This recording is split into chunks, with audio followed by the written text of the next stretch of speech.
welcome at the George Enescu International Competition. We are very honored to have you here and very glad also because we could also hear you on the stage, and that was a very, very beautiful recital. Thank you. And it's a huge privilege to hear you and have you here in Bucharest. So how are you? I'm very good, thank you, and honor is mine, and I am very glad to be here, to play in this wonderful concert hall, in this place really fantastic, in this beautiful town, around a lot of great cellists and great colleagues, and this is a big moment for me. Mm-hmm. So this interview is very important for young generation of musicians, because I hope they will watch it and they will try to learn something from what advices you will give them. And I want to start with you telling me about your musical career. You started practicing the cello and studying the cello at a very young age, at 6. And how was your path through this musical career? Was it difficult? Were there any moments when you've wondered yourself, why did I choose this? Mm-hmm. Or maybe there were moments when you just thought about twice if you should go to a competition or if you should go on a recital. Being a musician is not always very beautiful, and doesn't mean that you have a very beautiful life always, because there are moments in your career when you have to decide for things, or maybe the times are not very good, and this is very important in our discussion. Mm-hmm. How did you went through these not very beautiful moments? Mm-hmm. I must say I was very lucky because I was born in a musical family, because my father and my mother were singers, both. All my sister and brothers played instrument, played music. So when I was born, the music was already in my house, in my life. So for me, it was absolutely a normal way to go inside this world of sounds, a world of imagination. Of course, I was very young when I started. I started at 6, and as all the very young people, I was not so passionate on this, but for me it was something normal to do, not very emotional. I discovered that the music, it's finally my life only when I started to share this beauty, this joy with other people, when I started to play together, when I started to play chamber music. Otherwise, before playing alone and practicing, you know, the cello at the beginning, it's not so nice. Yes. For a long time, you have to resist with your very bad sound, and everything is out of tune, and you don't know where are notes because the fingerboard is so black. And nobody knows where are notes, what are the right sounds.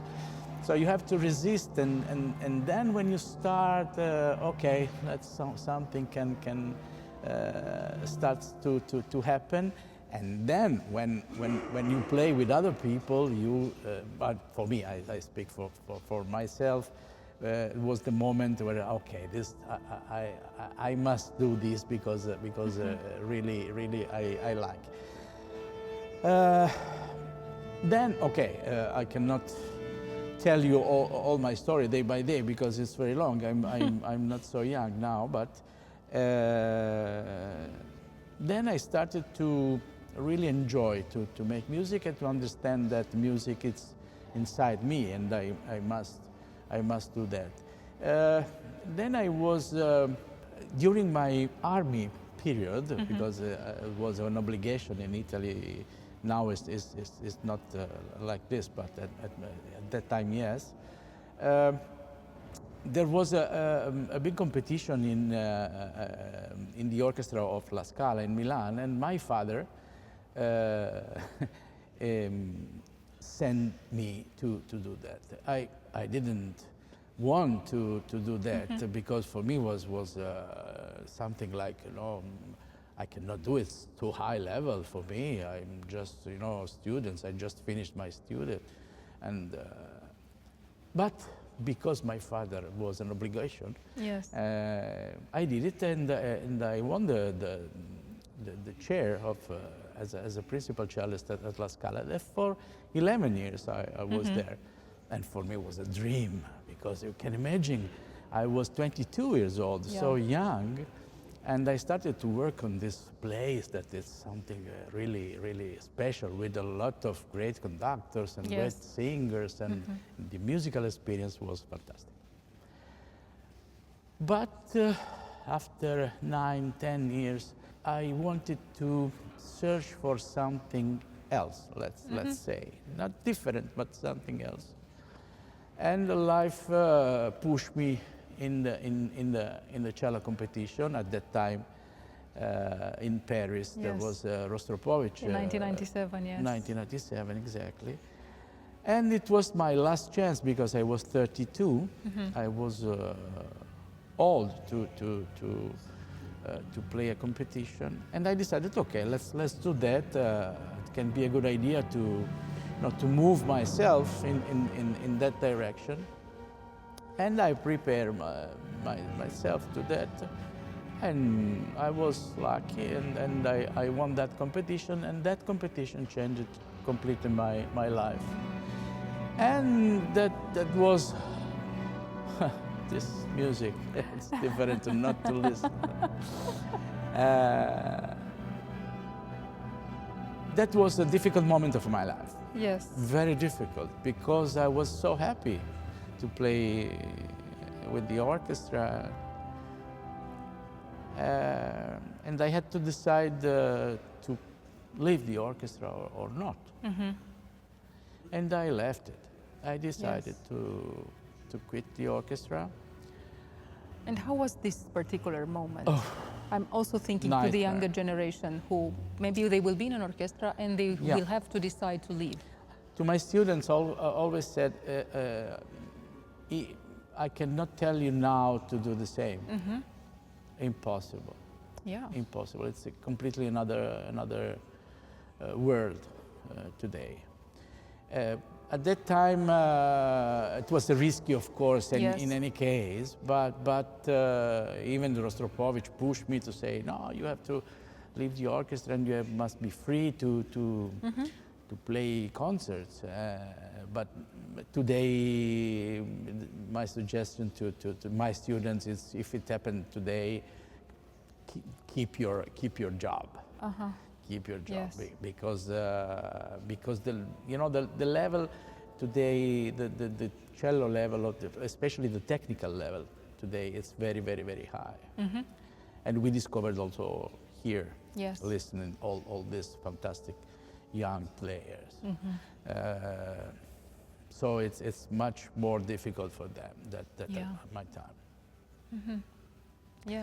And that's it. Then after that very strong decision, now I can say, okay, I did it right. Even if when I remember that years in the orchestra, I can say it was the most important musical lessons of my life. How important is for a musician to go to competitions? Usually there are two sides of a story, let's say.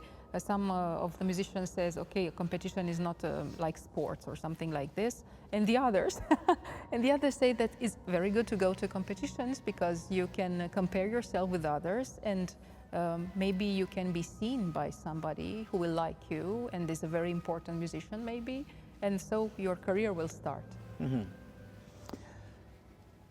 Of course it depends. It's a very personal decision. It's a very personal relation that you have with that experience of life, musical experience. It's important to go to the competition. It's very important because it can be a moment where you can compare yourself with yourself. No? It's a moment where you can understand in which level, in which floor you are. Yeah. But I must say there are a lot of people who can leave this experience like a challenge. And somehow is the risk of the competition, because it's a challenge at the end. It's a challenge, of course. But if you leave it in with as a challenge, the risk is to fight. And fighting is nothing musical. So when you play music, you have not to fight at all. So it's not fighting. Yes. Make music. It's the opposite. You have to compare yourself with other competitors. Yes. Maybe with the jury members, with the great cellists that you have around you. Yes. So it's an experience. Yes. Experience of life, musical experience in that moment, in that section of your life. This is great. Otherwise, can be very. If you don't win, it can be very depressed. But it's not about winning. Exactly. You should know that. That's what I mean. That's what I mean. So usually with my students, I'm very careful about this argument, and I try first of all to understand how they approach with that kind of experience. And if I understand that, okay, they can do it because they are balanced with this, okay, I'll send them. Yeah. And my next question is about how is being in the jury, how is being on the other side of a competition. What do you search in each competitor? First of all, I search emotions. I want to close my eyes and I want to feel their emotion in their sounds, in their playing. Very often, I must say, I feel more their energy to show me how well they can use the cello. I mean, technically. And this I don't like. This I don't like because if the technical part of our playing take the most important part of your playing, you are not a musician, you are a cello user. And of course we have to learn how to use, we have to do our best to use the cello best as possible, of course, but not to play as best as possible the cello, but to make music. Yeah. So the goal is always the music, is always the emotions, the beauty, to play in a noble way, to share the beauty of the music. Here you're talking, I've thought about a moment 15 or 20 years ago during Romanian competitions and international competitions that were held here. We discovered the Asian musicians that came, yes, and they were very technical, and they impressed through this. Yeah. But the years passed, of course, and they are very, very musical now. They are very, as you said, they can transmit emotions. Yeah. But 20 years ago, this was that amazed us. Yeah. Their technical ability, and that was amazed. They amazed also the jury with this technical ability. But somehow this changed. Why did it change? Because people are searching for emotions, or why? Yeah, I think. I mean, at the end, the music it's a language. Music is a code.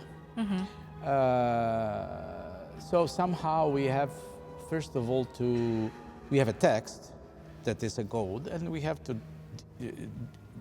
decode. Okay, we have to understand the code. Then it's a language. So there is a meaning of this code. Okay, so the job for the brain, when you discover this, it's not so difficult. It's not so difficult, even for people who doesn't come culturally from here, from let's say from Europe mainly. Yeah. I always talk about an experience that I had with the students, Asian students, that he told me continuously, Maestro, but why when you explain to me something, it's so clear for me, but I cannot achieve the same result, no? And that was a very good question. It's this question, no? It's this question. And of course we were in a very good relation, and my answer was, because you are Chinese. but it was a joke, of course, but it's a half joke. It's a half joke. But you know, it's a cultural difference. So your music, if you play your music, Chinese music, maybe I can recognize something pleasant, but it's difficult for me to understand the deepness of your music, because I'm European, I'm Italian. No, that's the difference. But if we stay together and if we start to talk about the meaning of that sounds, that colors, this is music. This is music. Now it's just one globe, one world, and everybody can speak the same language, the same musical language. And during your musical career, how did you pass through difficult times, difficult moments? How did you solve the problems? I didn't have very strong, difficult moment, I have to admit. The truth is inside me, and I have to go there to keep what exactly I want to do. So this is the strongest activity that I can do in that moment. And so believe in your own strength. Exactly, and being honest. Honesty is the most important thing. Otherwise, we have a lot of light around us and a lot of requests that we can exchange for something that we have to do, no? Because the light comes from there, so I have to go there. And sometimes we have to be careful and search for inside ourselves and don't see what happened around us. Yeah, so never give up and just do the thing that you trust that you can do. Exactly, searching for inside you, not outside. Yes, yeah. Because I was putting you this question, of course, for the younger generation to perhaps have a clue how to deal with the tough moments, but also it's a very particular thing for you musicians, because you study with your instrument and you concentrate most on the passages or the moments, musical moments that are not very good at that moment, and you study because you want to deal with them and improve, of course. And somehow at a subliminal level, somewhere in the brain, there is a change. Perhaps as a young cellist, you think that you're not good enough. And that is why I needed your answer, because you have to believe in yourself, to believe that you're doing the right thing and you are going to the right path. And of course, going through life with the music near you as a young musician, my next question is, how important to do other things in life, to have other passions than music? How important is this for a young musician? Because some of them just say that I'm just studying and music is my life and I'm not doing anything else because I need to practice 12 hours a day and the success will be there for me. That's a very good question. Thank you. The problem is that for us, music, it's something that it takes totally your life because it's so deep passion. And it must be like this. Yeah. You cannot be a musician if you don't live the music like this. But at the same time, you're right. There's a life to live, absolutely. So it's very important to have something else to think and even to love, to have some other passion. It's difficult because the passion for music is so strong. Yes. But something to do even for distraction, even to have a moment where finally the music call you again to go back there. Okay. Sometimes we continue to practice, to repeat, because one of the most important suggestions for young people is to have a big passion. So we must be passionate, because we have to repeat billions of times with passage, billions, yes. Okay, billions. And sometimes we start to repeat automatically. That's very bad. Overall, it's unuseful if you repeat only automatically. Yeah. But it can happen. This is a moment to leave the cello on the chair and to go outside and think about some other things. Careful, other things can be even the score, but not on the cello. Yeah. Okay? So you can read the score and you can start to imagine something, imagine sounds, imagine phrasing, imagine one vibrato, one kind of vibrato, fast, slow, large, a sound, bright, warm, or something. Tempos, imagine the tempos. So you are practicing in that moment, but you are not on the cello, at the cello. Yeah. Okay? So it's something different, but it's music. Yeah. It's still the same problem. When something starts to happen in your mind and you realize something, okay, so the cello is, come on, what are you, come on. So this is the right moment to go back to the cello and to try to restart to practicing in that mode. Yeah. Okay, that mode. So there is a technical mode and the musical mode. It's something like two different buttons, no? So yeah. Technical and musical.